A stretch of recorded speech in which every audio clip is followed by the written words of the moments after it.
Hey there, nation, and welcome to the show where we help you to play miniatures wargaming on a budget.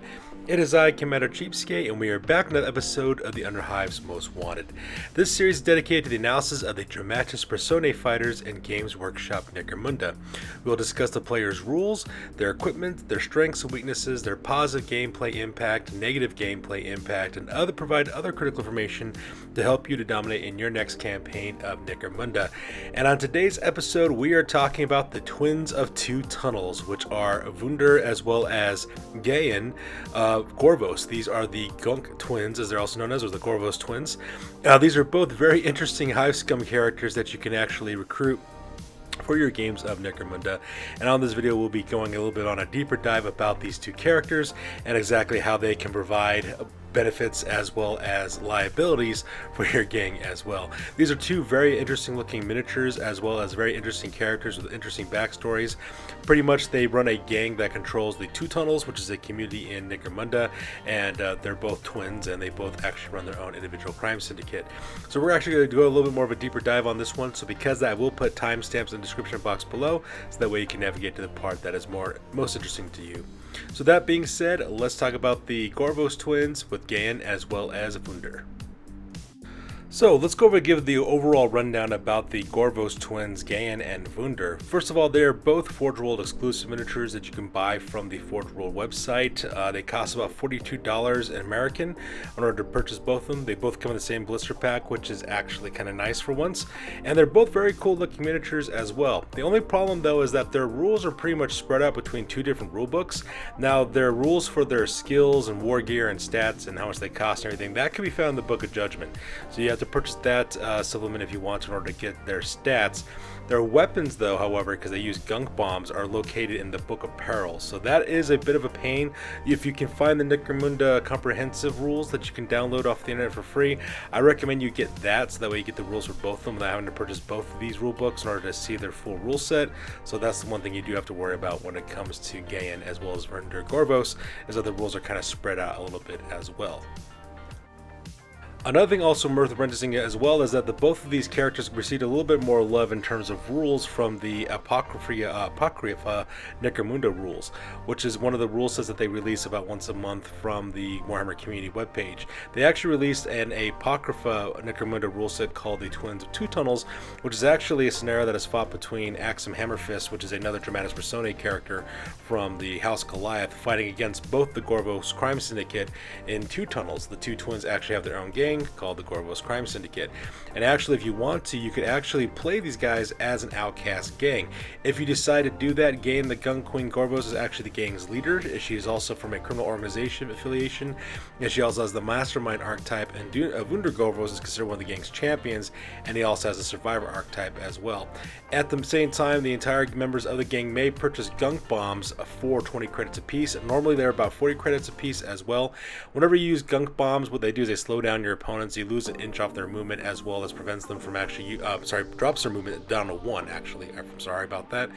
And they also forbid them from actually charging, adding that D3 or D6 charge distance for their charges. So if you want to gum down your enemies using gunk bombs, you can do so, and it could be kind of like a thorn in your enemy's side as well. So you can have the potential of actually playing this as an outcast gang, so that's something you might want to take and consider with this. So now that we're done talking about some of the rules and some of the good and the bad and the ugly about using these miniatures, let's go and talk about the individual fighters specifically.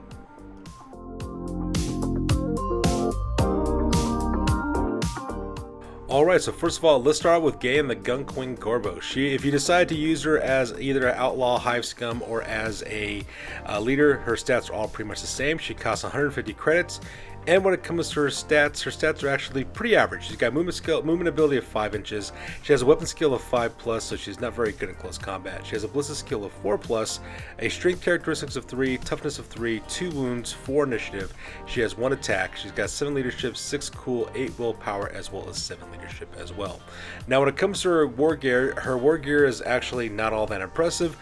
She comes with an auto gun, which is standard, as well as throwing knives, which means that she can engage targets at 6 inches or at 9 inches as well. So they do have the toxin trait, which is nice, and they're also silent. She also packs a sword that she can use in close combat as well, and she also has mesh armor, giving her 5-up armor save, and she also has gunk bombs. And like I said before, when you throw those gunk bombs, they do have a blast template. When they go off, they drop your enemies down to movement 1, and also takes away their ability for maybe a charge as well, which is actually kind of cool if you think about all things considered. Now, when it comes to her skill, she does have backstab as well as nerves of steel. So if she does get shot at and she does get pinned, she can of course escape from pinning. Also to do is pass up her cool test, which is a 6+, which is actually quite doable as well. At the same time, she also has the cunning skill backstab and the bonuses that she provides whenever she manages to attack her opponent from behind. So that part's kind of nice as well. She's also an outlaw, so that's another thing else to take into consideration as well. So if you plan on recruiting this character for your gang as a hired gun, you will have to be an outlaw gang in order to do so. Now, the cool thing about this character is that if you decide to create an outcast gang, you can actually recruit her to be your outcast gang leader, and she does have the mastermind archetype, which gives her the ability to take additional cunning rules as well, which would be kind of cool all things considered. However, there's some negatives about this. She's kind of subpar in every way. I'm not going to sugarcoat it. She's got some really interesting rules, and she is a really cool miniature, and she does have access to gunk bombs for the members of her gang if you decide to actually use her as a leader of an outcast gang, which would be kind of cool because it kind of makes it throw on everyone's side. But that's really about it. She's, she's got weapon skill 5-up, so one third of the time she'll be hitting her target. So that part's kind of sad. Her ballista skill is only a 4+, which is actually average at best, and not to mention her psychology stats are actually on that great either. Now, granted, she only costs 150 credits, so that is something that is going for her. So that part is kind of nice, and she is kind of cheap that way, and it's kind of a nice hired gun to have option to have for outlaws, because outlaw gangs have a really hard time getting bounty hunters and stuff like that inside their gang. So that's the thing that you want to keep in mind about her. So that's where the problem comes in with the Gorvos twins, because if you take into the effect that if you live outside the UK and you got to purchase these miniatures if you want to be official about it, they could be quite expensive. Now, their point value is not that expensive, but the things that they bring for your gang isn't all that great either, and that's one of the major problems that you run into with Gaen Gorvos. I mean, she's kind of like just a ganger, really, if you think about it, but she costs a lot more points than a normal ganger would for your gang.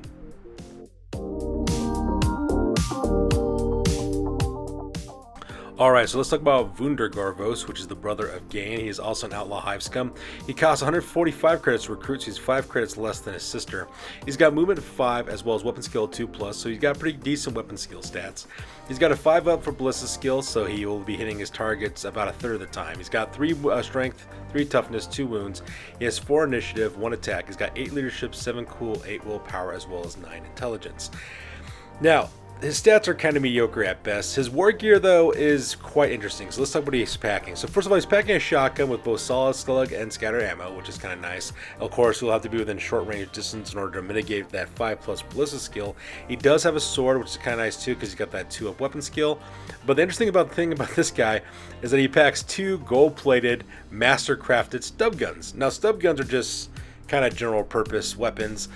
You could argue that it would help him out because he gets 2+2 in the ballista skill, making ballista skill 3-up if he's in the short range with using those stub guns. They are master crafted, so once per battle he can reroll missed shots if he's using those weapons as well. And they're also, interestingly enough, they're also gold plated, which means he also gets +1 to his leadership characteristic, which means his leadership will actually go up if you think about it from an 8+ to a 7+, which is actually kind of interesting. And also once per battle he may also reroll field ammo tests, which is actually kind of nice as well. So he's kind of interesting that way with his weapons. He's got interesting weapons but not so great stats. His skills, he does have rain of blows, which is kind of nice because that means he also has the ability to basically make fight as a simple action, so that way he can actually fight twice, which is kind of cool that way. He's also got step aside as well, which also makes it a little more survivable because he can just negate one of his enemy's attacks as well, which is actually kind of cool. But he's only got an initiative of 4 up, so he might get hit still either way. And of course, when it comes to special rules, he is an outlaw hired gun, so that means if you want to recruit him, you also have to be an outlaw gang as well. So let's talk about him as a potential for being a champion. If you decide to make an outcast gang, you could have Vunder actually be part of the Gorvos crime syndicate, and he could be a champion for your gang, and he has the survivor archetype if you decide to put that on him as well, which is kind of nice. You could put nerves of steel on him if you want to, so that way you can escape the being pinned and things of that nature, or you could also use other kind of skills that get attached with Survivor, especially when they got ferocity. I guess you could use Berserker, so that way you could actually, you know, get additional attack, or you can give him Fearsome, which would be kind of interesting as well. So the problem with him, though, is that he's a fop. I mean, it's just the way as simple as it is. He thinks of himself as a nobleman living in the Underhive of Necromunda, and so that's why he's got such fancy weapons and gear. But he's horrible. He's horrible at shooting. He's horrible at combat. His stats are just all over the place, and same thing with his weapon choices as well. And that's where the problem comes in with hiring him. I mean, he only costs 145 credits, which you could actually, technically speaking, equip your gangers with better weapons, and you might have gangers with better stats than this guy as well. Now, granted, he is an outlaw hired gun, and unfortunately for outlaw gangs, they don't have very many options in terms of who they can recruit for hired guns in their gangs, so that he does have going that for him. But unless you're planning on building an outcast gang, though, he doesn't really justify the cost, because he's kind of costly in terms of points as well as actual monetary cost to actually purchase the miniature if you really want to. And pretty much when it comes to the impact on gameplay with these two miniatures, to be perfectly honest with you, if I was actually going to be playing a campaign in Necromunda, I would save your credits for your fighters. Your fighters will outclass these two hired guns very quickly, especially if you decide to do a full-blown campaign.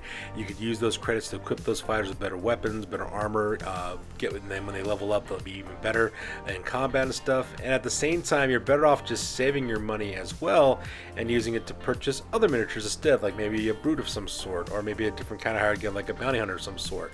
So that's the problem with the Gorvos twins.